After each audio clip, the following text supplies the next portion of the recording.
What's it like to set up your own publishing house? And what happens when one of the books you publish becomes a bit of a hit? We talked to publisher Kate Macdonald about Handheld Press, and in particular, Business as Usual, a novel in letters by two forgotten female authors who were a publishing sensation in their day. Kate began by telling us how she made the leap from academic editor to publisher. I was running a workshop with some colleagues at the University of Reading. I was guiding the publication programme for this particular set of research we were overseeing. And one of my colleagues said to me, Kate, you really ought to set up a publishing house. And I thought, don't be ridiculous. And that was on a Friday night. So I went home, and by Monday, my husband and I had agreed we'd set up a publishing house. It just seemed so obvious. Everything in my professional life until then had been leading me towards actually publishing the books I wanted to get done. I'd done almost every other role in the book trade, apart from be a publisher. I knew editing inside out. I knew exactly what I wanted to publish. So what was going to stop me? A relative of mine was a very high-flying brand designer. So he designed me the Handheld logo. I found a designer really, really quickly. And I was so fortunate because without a designer, you cannot be a publisher. So Nadia Guji and I basically got Handheld going. And it's just brilliant. And was it hard coming up with the name? Was that just a flash of inspiration? It was a flash of inspiration. I can remember the moment it came to me. I was sitting at my desk thinking, what we're going to call it? And it was almost a secondary consideration. I had 2 or 3 names in my head and I thought, Handheld, I like that. And I went downstairs and found my husband in the kitchen. I think he was cooking. And I said, Handheld Press? And he said, perfect. And that was it. I was always interested in the stuff that is ignored by the establishment, the literary establishment. So for an awful long time, I've been trying to get texts that I thought were fantastic into print so they could be taught and students could read them. And I tried a couple of publishing houses to do this, and it sort of worked, but the books weren't very well produced, or they were print on demand only, or the covers were rubbish, or they just were really expensive, and I could see all sorts of pitfalls. And I was building up a list in my mind, a wish list of the books I really wanted to be in print again because they were fabulous, or they should be taught, or they're just amazing. So when I began the publishing house, that was my list. I have my wish list already. And is there a book you feel is a quintessential Handheld Press book, or is it the variety that excites you? Because it's quite an eclectic list that you've built up. It's very eclectic. I've got 4 or 5 reasons why I choose a book. The first reason is I have to love it because I have to be able to market it from the heart. I have to be super enthusiastic and passionate about the author and that novel, that work of nonfiction. And the second reason is because I think the book will sell, especially to sell to more than one market. One market is not enough. So I have to identify crossover readership. So, for example, Business as Usual, which I know you've read. It's for older women, it's for millennials, it's for people who want to read about 1930s bookshops and libraries. It's about 1930s shopping, and it's for people who want a love story, and it's for people who want 1930s social realism. Now, one person may be all of those, but there's an awful lot of different areas there that will attract. And then the third reason is because the book is really important. Now, we have a research list. We have our Handheld classics, which is a core business. We've got 19 titles, mainly novels, reprinted, brought back from the past. But we also have Handheld research, which is biography and letters. And these are recovering extraordinary lives, either through their letters or through biographers, because these are people who are amazing, or they have lived through extraordinary times, and these should not be forgotten. Above all of that, it's because these works are absolutely fantastic. They're superb, and they have to be back in print. And that's your bottom line, really. And do you want to tell people a bit more about Business as Usual? I haven't read the other books on your list, but I feel like this is a real gem, isn't it? And there's a story, isn't there, about how you came to rediscover that book? Business as Usual was amazing because I had never heard of it. It's by Jane Oliver and Anne Stafford. It was published in 1933, and those 2 author names are both pseudonyms, which I didn't know until I started digging in. I went to the Angela Thurkel Society AGM about 2 years ago, and I gave a talk, and then there was tea and cake and chat. And some of the members brought excess books from their homes to sell to other members. And I was rootling around, and I came across this volume in amateur pink paper wrapping. There was nothing on the wrapper, no idea what the title is. So I picked it up and looked inside, and I opened it at a page where there was an amazing witty line drawing and a letter. And the first lines made me go, crikey, I really want to read this. This is so engaging. It's wonderful writing. So that cost me £3. I read the book on the way home in the train from London to Bath. And by the time we got to Didcot, I was thinking, who owns the rights? I've got to find out how to get hold of this book because we've got to republish it. It took a while to get track the rights down to the owner's estates because both the authors are dead. But the nephew of Jane Oliver lives in Orkney, where we happened to be going on holiday anyway that summer. So we met up. He gave me lots of biographical information, and that really helped me research the background and the publication history of this book and also the authors. And it's just a glorious, charming love story written in letters and departmental memoranda and telegrams and so many illustrations. It's a story of Hilary Fane, who decides that she needs to leave Edinburgh, where she's doing nothing in particular. She's waiting to get married, but she can't get married for a year because of her fiancé's career path. So she decides, I've got a year, I'm going to go to London and get a job. And she does that. And it's about struggling to find an existence in London on very little money, find a job. And then once you're in the job, how do you survive if you're not actually very good at it? And how do you find your way forward? So it appeals to all sorts of people, but it's utterly charming. People love it. And it's the kind of book that you will give to your mother and she will instantly order 2 more for her sisters-in-law, or someone will order it for all their friends because it's just a joy. Everybody who reads it adores it. Oh, I was so lucky to find it because nobody has heard of these writers. They've long since vanished. That makes me laugh to hear you say that because I got my copy and I read it and I loved it and I immediately ordered a copy for my mum for Christmas. That's what we want to hear. And it's true. It's that kind of book. She will particularly enjoy it because her mother, my grandmother, they used to live on Baker Street, just behind Selfridges, and the department store, Everyman's, in business as usual, is modelled on Selfridges as it was, wasn't it? It's so evocative. She recreates or brings to life so brilliantly London of the day, of the time, and the deliveries and the shops and the tradesmen and the customers, and it's all there. And my mother and my grandmother would have lived that. Because even though it's very dated in some ways, it's very much of its time, and that's part of its charm. It is this very particular moment. At the same time, it's incredibly relatable. There's a lot of universal themes, I think, for working women everywhere in there, isn't there? And it's not just what it's like working yourself and the experience of being at work and dealing with awkward or too friendly colleagues. It's also watching other people in their career paths and seeing how other people are managing. Are they going to be awful warnings or are they going to be inspirations? And also the fascination of watching a really well-oiled machine work, because the way that this big department store is described is retail history. There's something lovely as well, I think, when you read it. I had that sort of thrill of discovery myself that you must have had, in a way, almost an echo of that feeling that you must have had when you first came across it. You feel like you're discovering a treasure that's been forgotten. Absolutely. And I immediately wrote a blog about this book and I posted it. And about 3 days later, I took the blog down because I thought, I really want to republish this and I do not want anyone else seeing the fact that this book is so amazing. And that felt very strange. And another very interesting thing is the authors, Jane Oliver and Anne Stafford, they wrote an extraordinary number of books between them, didn't they? Between them, they have written 97 titles, and that's just the ones I can find through the British Library catalogue, through advertising material on their books I could find actually in libraries. It took quite a while to assemble my bibliographical list, but I was gobsmacked. They were writing for the romance market in the 30s and the 40s, as well as for the historical fiction market.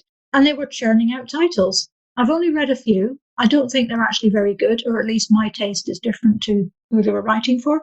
And also Jane Oliver was using her research to write not just an adult fiction novel. She was writing the same story for a children's market as well. So she was producing 2 books for the time spent on one lot of research. And the other aspect that really brings this book to life is the illustrations by Anne Stafford. They're so simple, aren't they? Just a few lines, but she manages to capture mood, expression, comic moments. It's all in there. That was another real delight for me, was these wonderful drawings. The economy of her line. She's a gifted cartoonist, if you like, but the kind of elegant cartooning or elegant drawing that, I don't know, you would get in fashion illustration of the time, for example. And it was essential. We had to have the pictures in the book. So we spent a lot of time scanning all the images and then making sure they were in the right place in our new layout, because we reset the whole book. We worked a lot on the layout and getting the illustrations right because they were so important to the whole story. And for the books, you chose this B format paperback, didn't you? Sort of slightly taller than a standard paperback.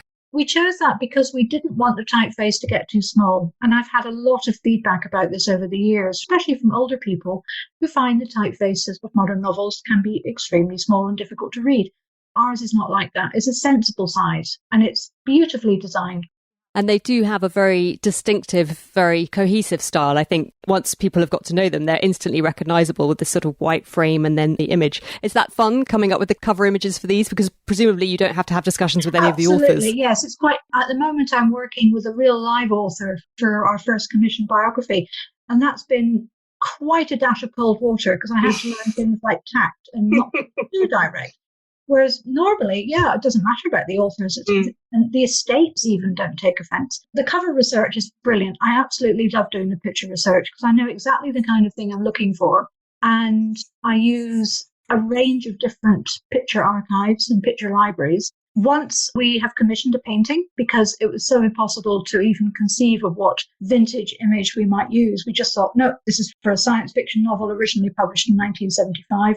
There's no way I'm republishing any of the cover art from that period because it's mostly hideous. So let's just commission a new painting. And the author liked it and was happy. That was one of the very few occasions we published a classic by a living author.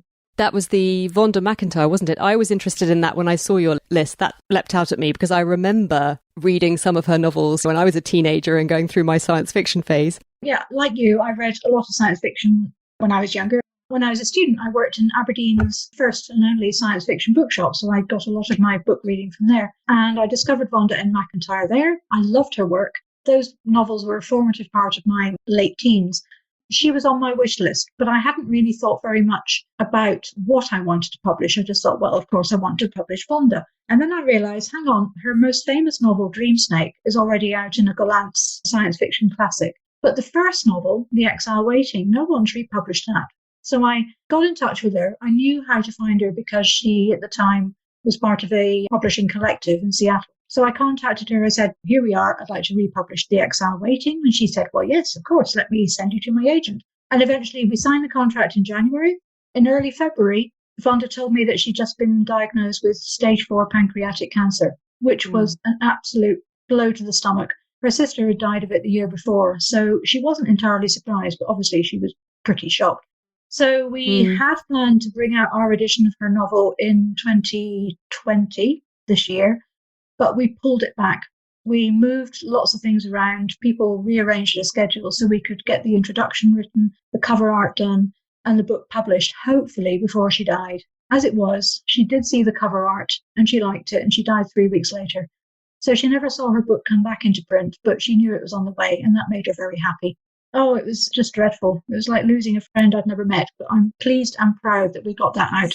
And in 2022, we will be publishing a collection of her short fiction, much of which has not been republished. Some names on your list are certainly unknown to me, but some are quite familiar. I see you've got Zelda Fitzgerald on there. Save Me the Waltz. Now, that was a fun one. I don't much like F. Scott Fitzgerald's writing. Yes, he's amazing and wonderful and very important, but for reading him for pleasure, not really. He was like a figure in the literary canon that I knew about but wasn't interested in. I was vaguely aware that he had a wife and there was a woman called Zelda in that sort of story, but I wasn't that interested. And then I saw a tweet from an academic in Glasgow who I respect called Laura Rattray saying, why has Zelda Fitzgerald's only novel never been reprinted since the 1990s? And I thought, oh yes, why? What is this?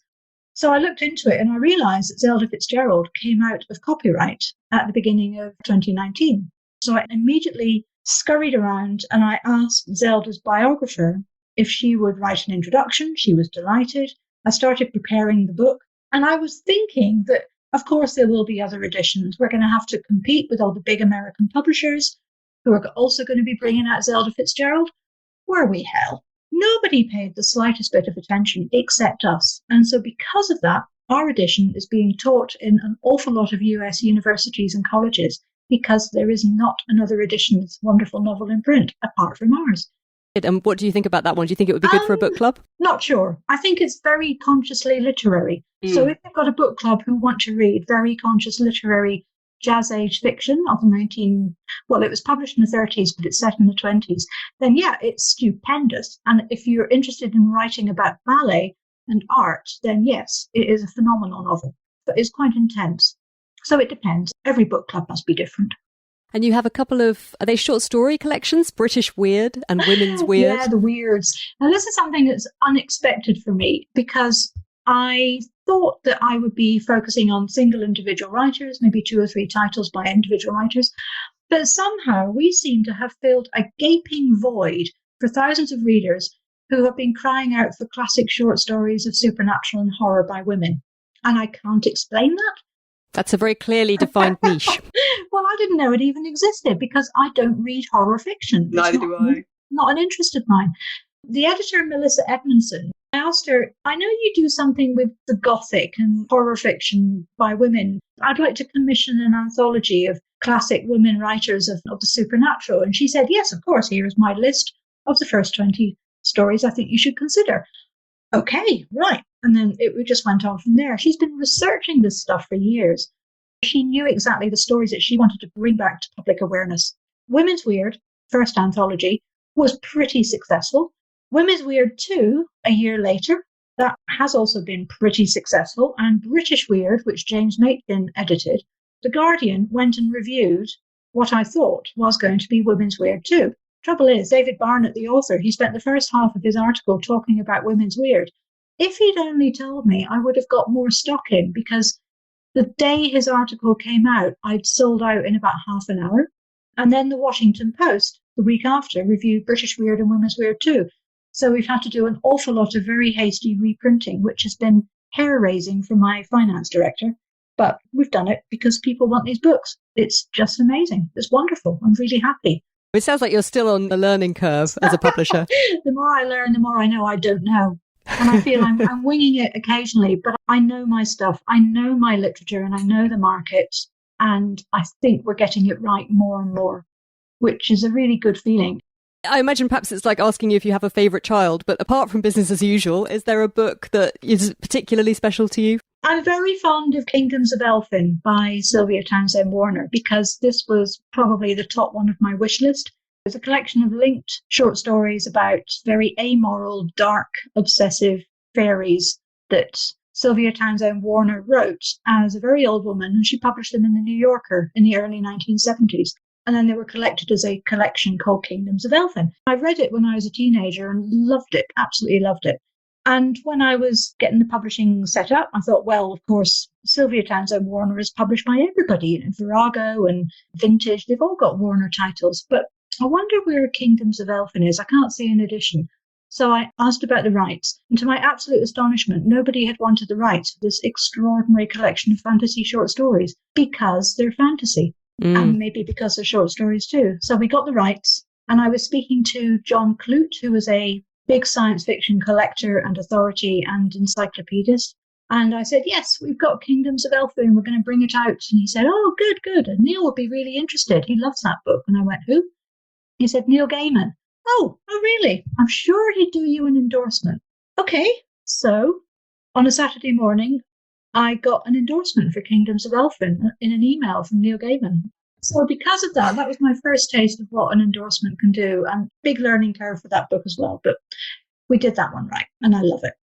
And do you think for book club, Laura and I are always trying to tease this out, but sometimes it's not books that are just very, very likeable that make for the best book club reads. Is there one that people would really be able to get their teeth into and debate? Yes, I agree. A book club book has to have conflict, or has to have something that will polarize opinion in one way or another. Because it's not enough to say, oh, it was absolutely fabulous, because then you've got nothing to talk about and it sort of fizzled out. When we set up, we started to publish new fiction, and we've stopped doing that because I worked out I simply don't know how to market new fiction, and I don't know how to compete with the massive market of new fiction in Britain, let alone the rest of the world. But we have 2 superb novels that we still sell and are doing quite well. One is a Danish novel in English translation called After the Death of Ellen Kjeldberg. It's about Danish noir, it's about crime in the snow, it's about art and family secrets, and it's bewilderingly good, beautifully written, but not heavy and dark and deep and depressing. It just sort of glows with ice crystals. It's just superb.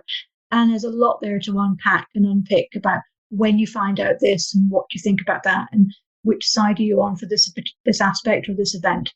There's a lot there to chew over. I think the other one I would recommend would be The Caravanners by Elizabeth von Arnim.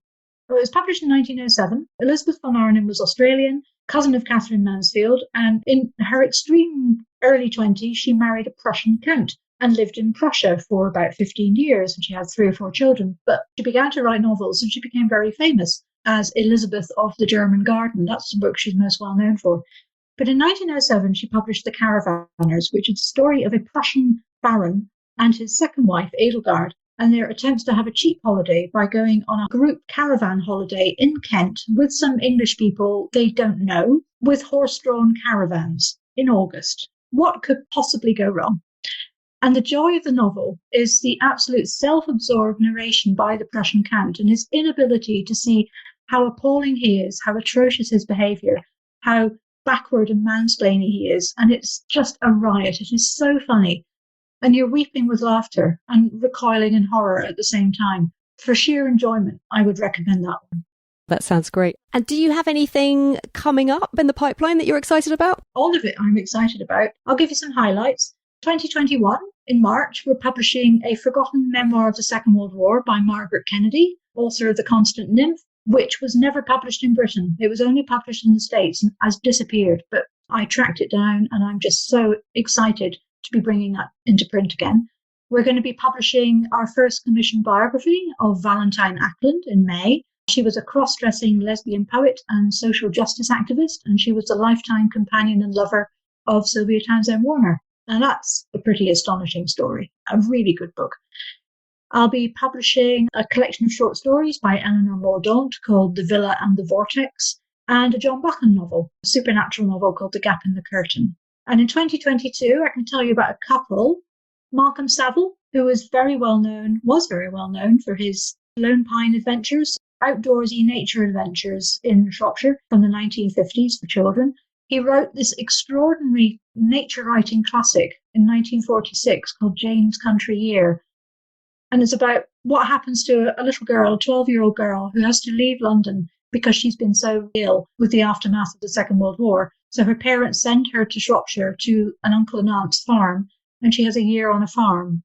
So it's about post-war reconstruction, written through the perspective of a young girl growing up and discovering the countryside and the animals and the birds and farming life and going to school again. My mother adored this book because she was only a few years younger than the heroine, if you like. So it's always been around, this particular book, in my childhood, and I've got it now. And to my great pleasure, the Saville estate were delighted to have me republish it.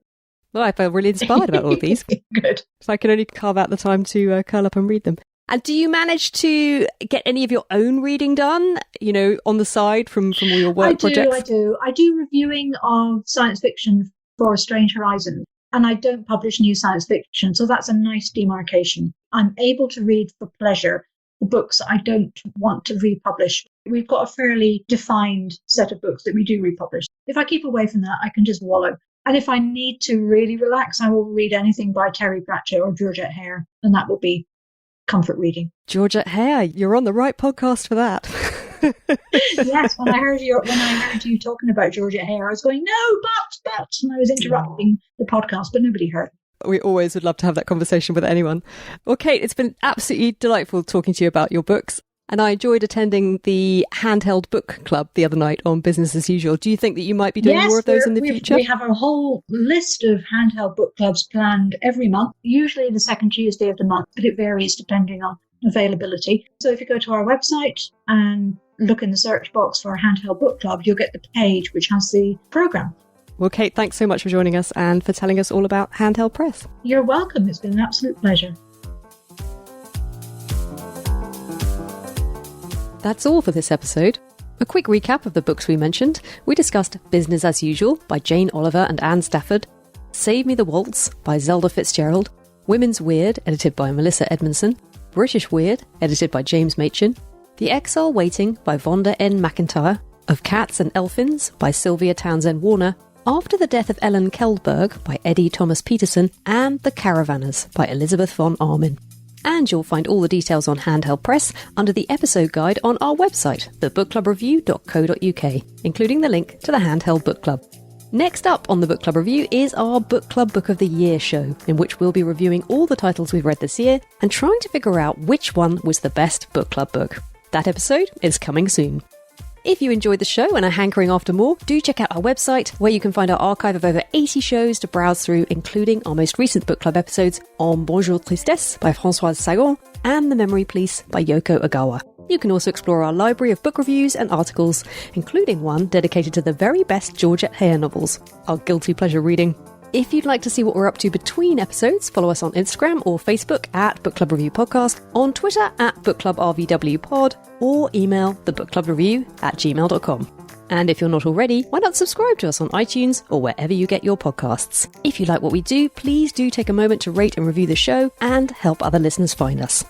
But for now, thanks for listening and happy reading.